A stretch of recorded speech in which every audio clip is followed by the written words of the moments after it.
Fala, meus craques e amantes do futebol, tudo bem com vocês? Bom, o papo de hoje é sobre futebol, né? E sobre Copa do Mundo. Bom, não tô com nenhuma camisa de time aqui, nem nada, nem da seleção brasileira, mesmo sendo um papo sobre futebol, sobre Copa do Mundo. Por quê? Bom, no vídeo de hoje eu vou falar sobre o que para mim é a top 3 seleções favoritas nessa Copa do Mundo. Bom, um tempo atrás eu falei sobre as seleções que já foram campeões de Copa do Mundo e o que eu espero delas, tá certo? E tá lá, inclusive, eu falando da Itália, que ainda não está classificada para a Copa e pode ser que nem se classifique. Mas caso se classifique, eu botei lá a minha opinião, tá certo? E naquele vídeo eu citei brevemente sobre algumas seleções assim que eu acredito que tem uma chance muito grande de título, tá certo? Eu sei que imprevisto pode acontecer e já dou logo um spoiler, não vai ter Brasil aqui porque para mim é top 3, não é top 4, nem top 5, nem top 6. Eu acho que o Brasil não tá nem no top 5 para mim, tá certo? Mas enfim, tem gente que diz que o Brasil tá no top 5, eu não acho que tá. Independente do Brasil ter melhorado um pouquinho com o Ancelotti, mas não, ainda não convenceu para dizer que vai ser campeão não. Mas obviamente, como brasileiro, vou torcer pro Brasil ser hexa, né? Mas enfim, vou citar aqui o que para mim é a top 3 seleções favoritas nessa Copa do Mundo e que eu vejo possibilidades de título, mas tudo pode acontecer. Futebol é uma caixa de surpresa. Quem não se lembra do que aconteceu em 2002, que a Argentina e a França eram as favoritas e, bom, sucumbiram na primeira fase, fazendo campanhas horríveis e com um time bom, viu?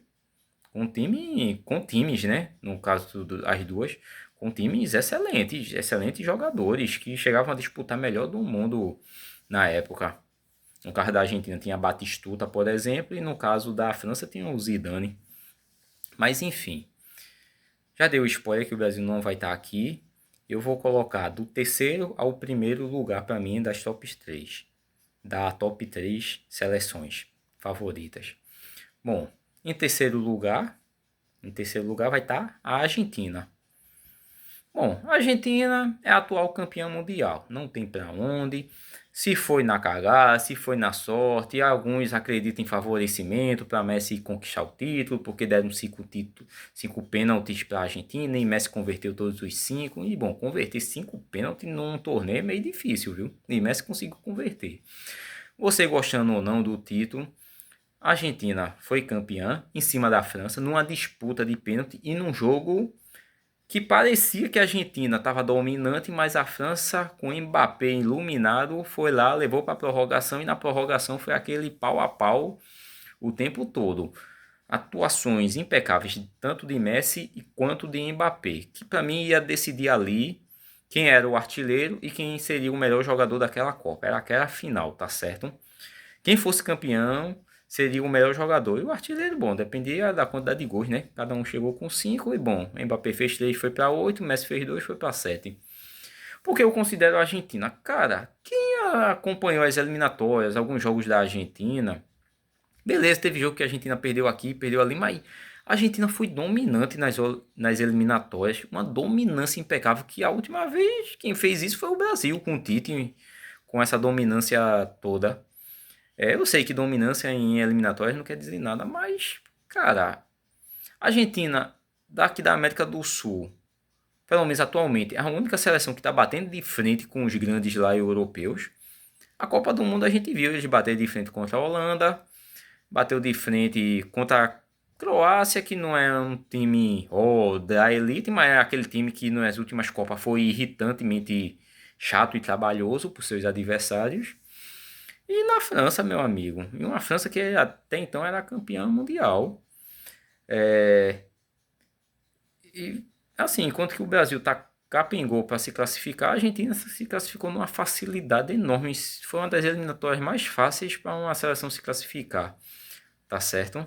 Eu sei que pode ter aquela cena igual a 2002, vou torcer para isso, obviamente, mas para mim a Argentina é favorito. Pode não ter os maiores craques do mundo, mas tem um time completo e bem consistente E bom, e Messi tá indo para lá, né? Para bater um recorde para ser artilheiro de Copa do Mundo, das histórias das Copas, mas é isso. Argentina, para mim, é a top 3, tá certo? Não tem para onde. Em segundo lugar, eu coloco a França.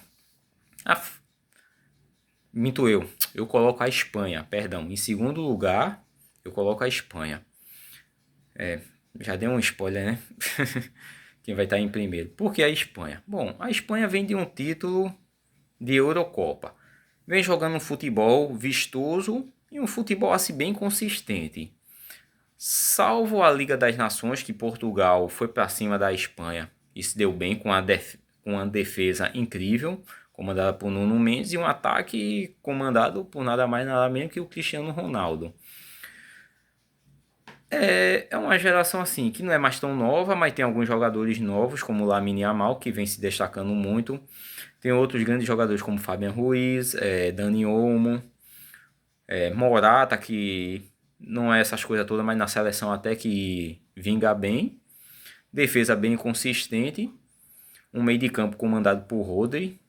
Torcendo para que Rodri volte ao seu bom futebol, apesar daquela escolha ridícula de para ser melhor pela France Football. Goleiro bom, o Unai Simon. É um time completo, bora dizer assim. Mas assim, o banco de reserva da Espanha não é nada absurdo, assim como o da Argentina. Mas é um time consistente, se classificou fácil nas eliminatórias.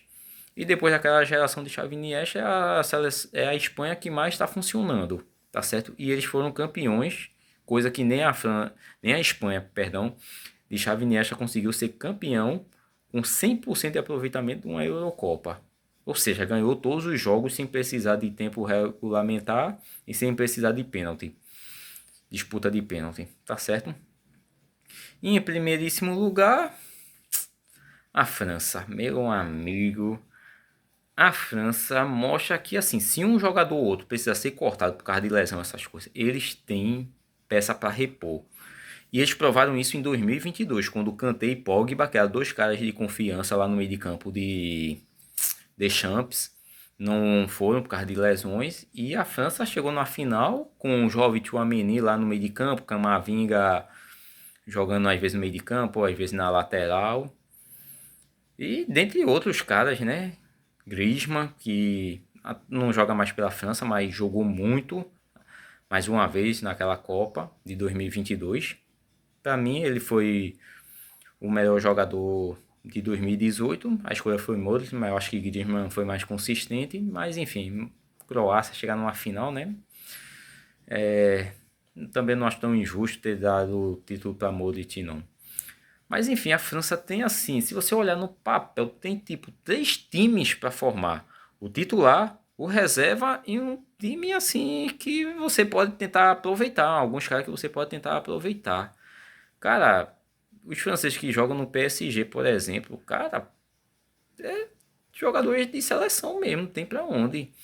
A França vem de duas finais seguidas, uma eles foram campeões, incontestavelmente, na outra teve alguns perrengues durante a Copa, teve, mas numa final espetacular, para mim, a melhor final que eu já assisti de uma Copa do Mundo, contra a Argentina. Uma Argentina comandada por Messi, Di Maria e companhia. E bom, tem atualmente um dos maiores jogadores do mundo da atualidade, que é o Mbappé. E muitos caras do PSG, que até um dia desse estava sendo considerado o melhor time do mundo e foi campeão de quase tudo.